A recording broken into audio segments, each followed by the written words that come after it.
Hey, welcome to another episode of Beers, Jack of Barbecue. So today, doing something different, but also want to introduce myself. I'm Craig, man behind the camera is Jack. Today's a little bit different. We're gonna try to dry age an entire New York strip. It's just choice cut. I looked for the smallest one they had, the cheapest one they had, because I'm a little afraid about doing this to a large piece of steak like this, making sure nothing gets ruined. But they have these special Umai bags. And I have to say on Google Foods is where I actually saw this for the first time. Picks them up. Gonna attempt to do this, dry age it for between 35 and 45 days. It depends on what day Jack and I can work out our schedules that we're gonna cook this thing, but it'll be in that range. We're trying to shoot towards a 40, 41 day type frame. But these are not vacuum seal bags, they're not Ziplocs, they're actually special. They I should say let oxygen in, I believe it is, and let moisture out. As it's drying, you just do this in the bag, put it on a rack in the fridge, and let it sit for those 40 whatever days you're gonna do this for. So hopefully when we come back, you'll see us set this all up, and we'll go from there.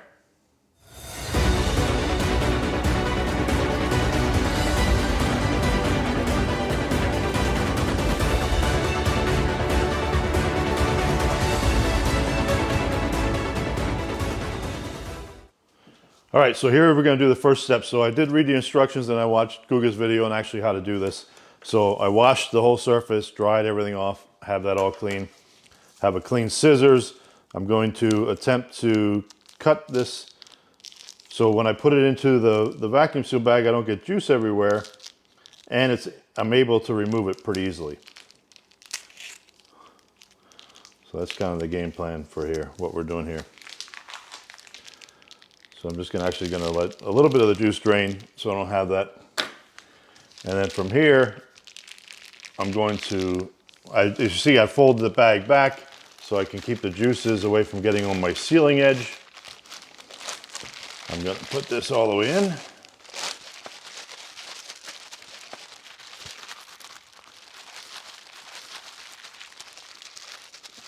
I'm actually gonna cut myself a little hole back in here so let some air out, because acting like a vacuum right now a little bit.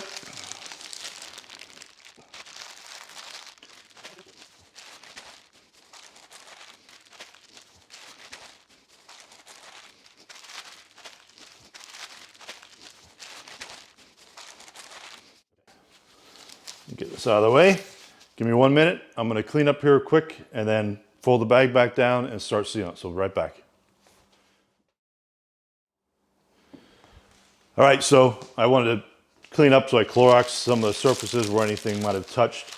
I'm going to attempt to just do part of the bag as a seal, and then come back and do the rest with the moisture block piece, which I'll show you in a second here. And just like I said, start the sealing process of this.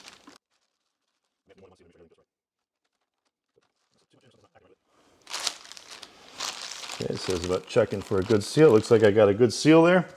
So I got a little moisture barrier thing in here I'm going to stick in, so it's going to stop any moisture from coming into the vacuum part of it, and where it's going to seal is kind of the game plan here. So I'm going to position this to try to get the corners so any sealing happens, it won't affect the moisture bag. So it's still grabbing some air, but I just noticed all the moisture block was coming to the top. So I got almost all the air out, and they always said you'll never get all the air out of it. So I think I got everything out we need, and you can see where it's capturing into the moisture block there. And we got a little bit through. So I'm gonna actually clean that up, and you won't see it on camera, but I clean it up and actually reseal this a little bit, just for sealing purposes and make sure we got the good seal on it. So hopefully in 30 to 45 days, you're gonna see this piece of meat come back out, and it's gonna look all nice and pretty when I trim it up for steaks. All right, so here we are, day 42 to our dry age New York strip experiment. Hopefully it all goes well. If you're seeing this, it means this did not stink when I cracked it open. So what we're gonna do next is just kind of cut it open. I'm actually gonna cut off the edge just so to see where I get to the edge and where the good meat is, and then take 2 nice steaks out of it. And tonight the only thing we're gonna do is actually do 2 steaks. Save the rest of it for some other cooks in the future, do some comparison things and some of that. So Let's crack this open and cross your fingers.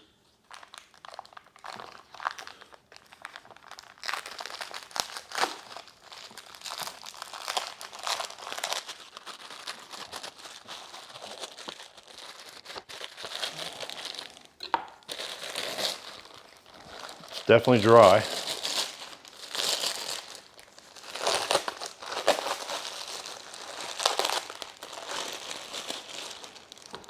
All right, let me throw this away.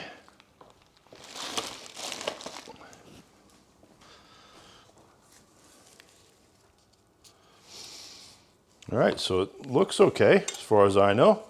I'm gonna do one thing here though. I'm gonna clean my cutting board, bring it right back as we cut up, just because I had some flecks and some from the dry blood that was inside the bag. So we're right back.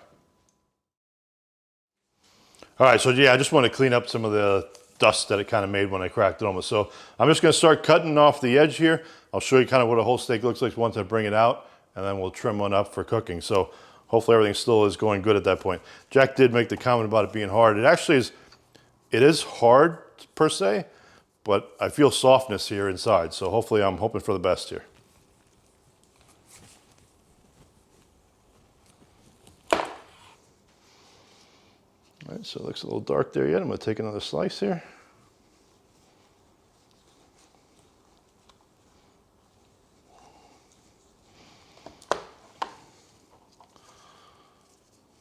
So that actually looks pretty good as what dry edges, and I'm gonna have to clean up these edges that are on here. So we'll see what it is. I'm gonna take a steak out of this now. Try to make a nice one here because we're gonna trim off edges on it and we'll have enough to eat then.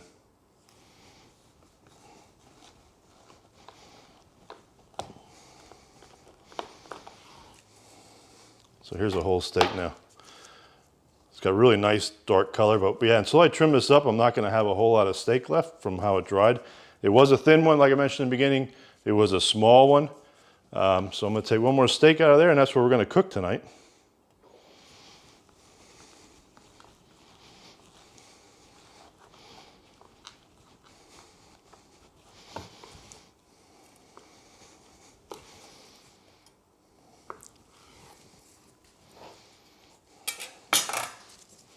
The meat feels very nice and tender. I mean, like as far as that goes. So, all right, next step, I'm gonna trim them up.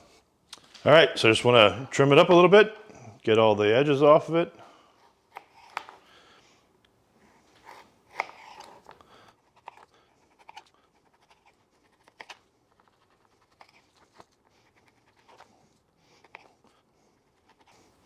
I was wondering if I shouldn't have had my other chef knife out to the long edge here, but we'll make it work. So like a little pocket there when I get rid of that black on there. I'm going to trim out this little bit here yet.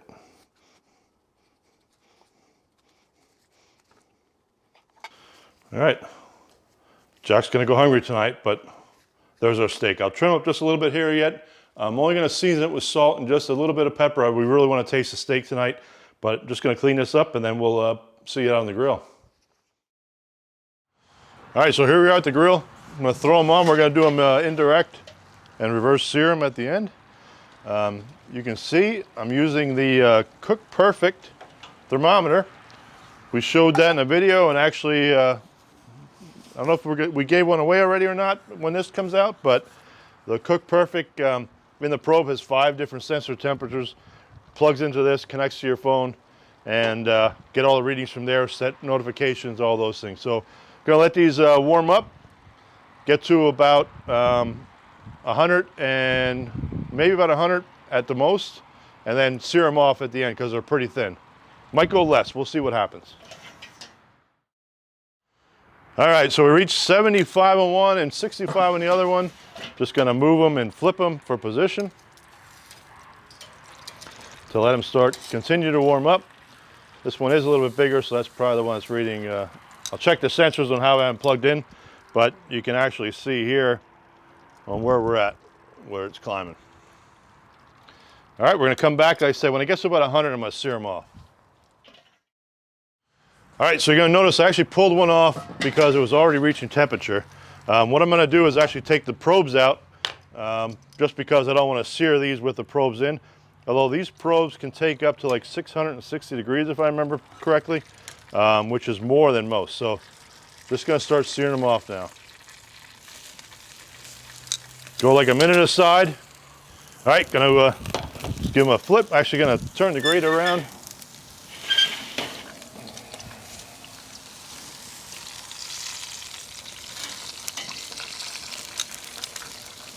Looking good. Just gonna go another minute here. I might pull them off at that point already because I think because they're drier, they're searing a little bit differently than I'm used to seeing. So go about a minute, we'll yank them off. All right, just gonna do a quick check on them and I'll see if I'm gonna pull them or not. Yeah, I think we're gonna pull them off. Look nice. We'll cut into these things, try them out on the side, and we'll see what they taste like. As always, cheers.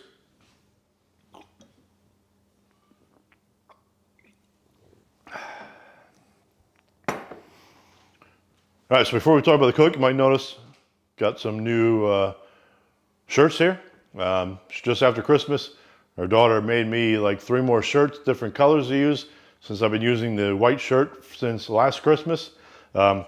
These are pretty cool. But today, we finished up on the dry aged New York strip.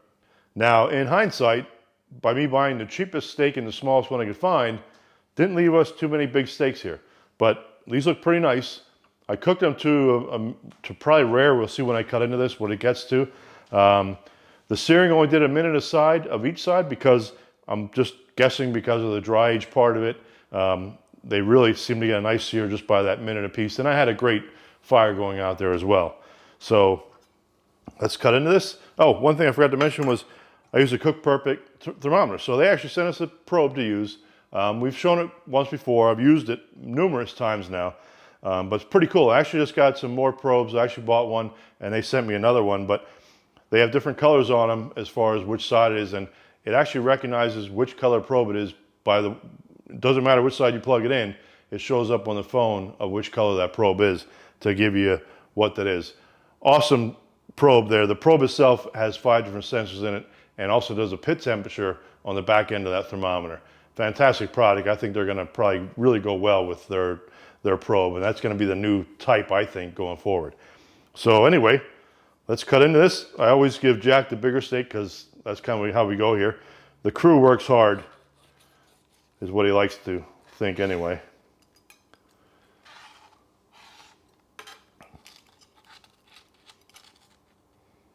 Looks like a nice rare to medium rare there. So I never tried this before. Let's hope my facial expressions stay nice and common when I put this in my mouth here. Feels very tender. Looks good though.